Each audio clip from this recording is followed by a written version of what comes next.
Bonjour, bienvenue sur ma chaîne. Aujourd'hui, je vais cuisiner avec la courgette. Donc, mon jardin a été vraiment très généreux cette année. J'ai obtenu 2 zucchini géants. Donc, je vais les cuisiner sous forme de zoodle. Donc, je vais en faire des nouilles de courgettes. Il y a une partie que je vais apprêter avec un pesto à la menthe. Donc, oui, un pesto à la menthe. Je sais que normalement, on fait le pesto avec du basilic. Mais vous allez voir que la petite recette de pesto à la menthe, c'est surprenant, mais c'est vraiment très bon. C'est une recette de Alla di Stasio, donc vous pouvez avoir confiance que c'est vraiment délicieux. Et puis avec le restant de zoodle, je vais les déshydrater au déshydrateur pour en avoir des provisions pour cet hiver. Donc je m'installe et je vous reviens dans quelques secondes.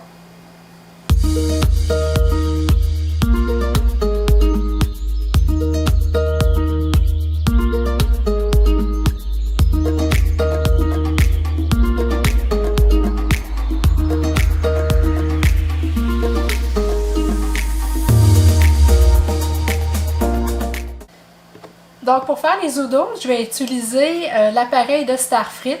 Ça va vraiment super bien. La façon que ça fonctionne, c'est qu'à l'extrémité où est-ce qu'il y a les lames, il y a comme un rond en métal. On doit mettre le rond en métal au centre de la courgette. Et puis de l'autre côté, on va rentrer les pics pour que ça soit bien solide. Et puis de mon côté, il y a une poignée qu'on pousse dessus pour faire avancer le zucchini. Et puis on a juste à tourner. Donc c'est très simple et très rapide.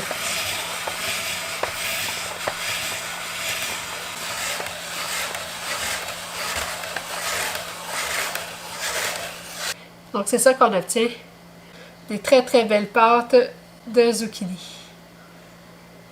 Donc j'en ai obtenu vraiment beaucoup. Fait que ça va être vraiment parfait. Fait que je vais pouvoir, comme je vous disais, en apprêter avec le pesto. Et puis le reste, je vais le faire déshydrater. Et que je vais en avoir une belle réserve pour cet hiver. Donc l'étape que je vais faire, normalement je ne la fais pas. Mais là, vu que je veux en déshydrater une partie, je pense que ça vaut la peine de le faire. C'est que je vais mettre du sel pour pouvoir faire dégorger mes courgettes pour enlever le maximum d'eau. Comme ça, le temps de déshydratation va être beaucoup moins long. Et puis, il y a beaucoup de gens qui recommandent de faire ça, même si vous voulez les faire cuire. Comme ça, ils vont libérer moins d'eau lors de la cuisson, donc ça va moins diluer votre sauce. Mais normalement, moi, je ne prends pas le temps de faire ça, parce que souvent, je vais faire ça un soir de semaine. Puis je vous dirais que c'est très bon quand même si on ne prend pas le temps d'enlever l'eau des courgettes. Donc là, la façon de le faire, c'est qu'on va saupoudrer juste un peu de sel. Et puis on va brasser. Donc le but, c'est d'avoir du sel partout, mais sans trop en mettre non plus, là. Puis là, on va bien brasser pour s'assurer qu'il y a du sel partout. Et puis là, je vais transférer ça dans une passoire. Et puis je vais laisser égoutter pendant au moins 30 minutes. Donc j'ai cueilli ma menthe pour le pesto à la menthe. Vous allez voir, c'est une autre recette encore super simple à faire. Et puis vous pouvez la doubler ou la tripler, là. Profitez de l'abondance de la menthe qu'on a au jardin pour vous en faire des réserves pour l'hiver. Parce que le pesto se congèle très bien. Donc pour faire le pesto à la menthe, je vais mettre une tasse de feuilles de menthe, donc environ 24 grammes. Ensuite, je vais mettre un tiers de tasse d'huile d'olive. Ensuite, je vais ajouter 2 cuillères à soupe de fromage feta. Et puis le jus et le zeste d'un petit citron. Mais je vais prendre mon citron déjà pressé, je vais mettre une cuillère à soupe. Et c'est tout. Donc là, je vais faire marcher le robot pour bien hacher les feuilles de menthe.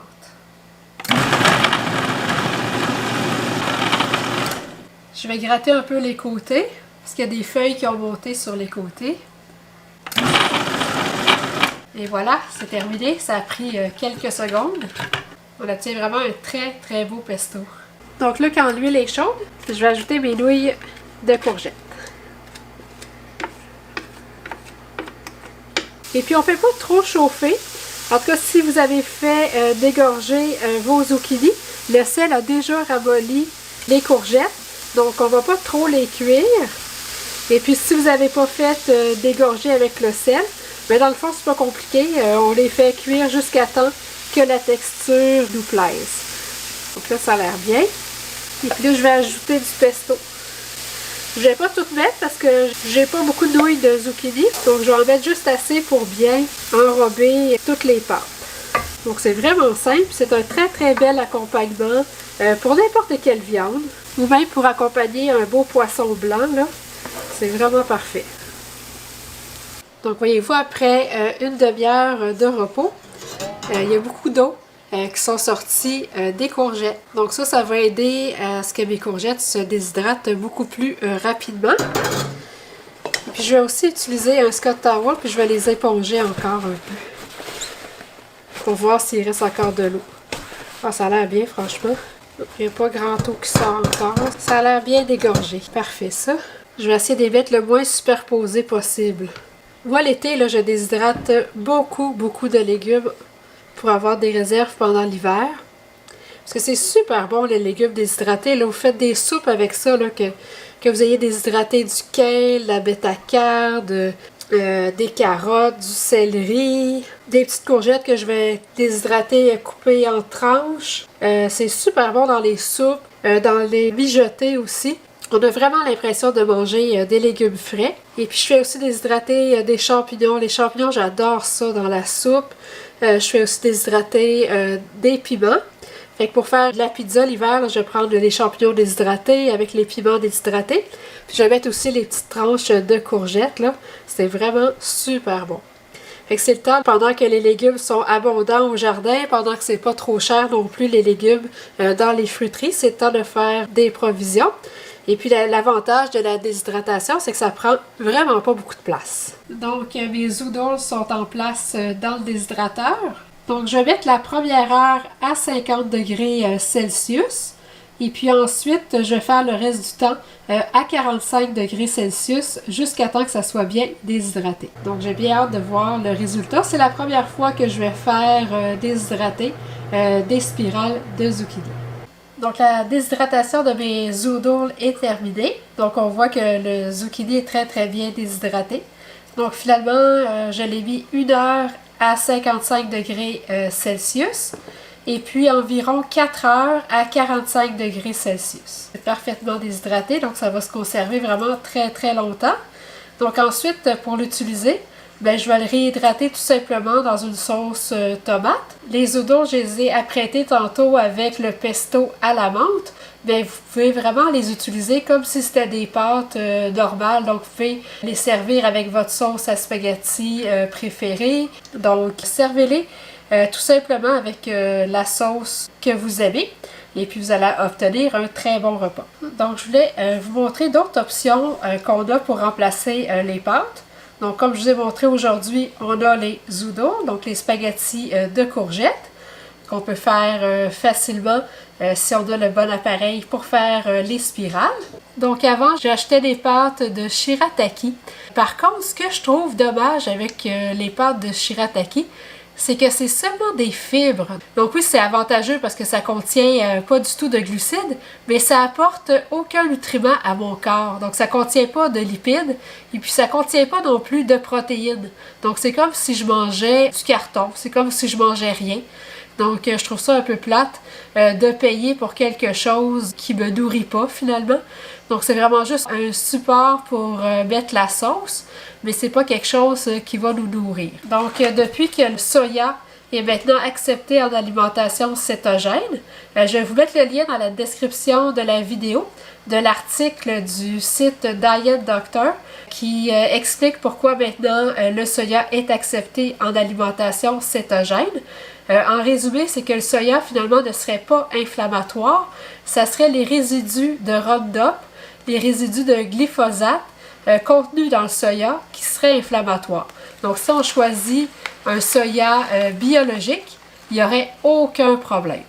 Donc c'est pour ça maintenant je mange les spaghettis d'edamame. Donc l'edamame, c'est une fève de soya et puis elle est biologique. donc elle ne devrait pas causer d'inflammation.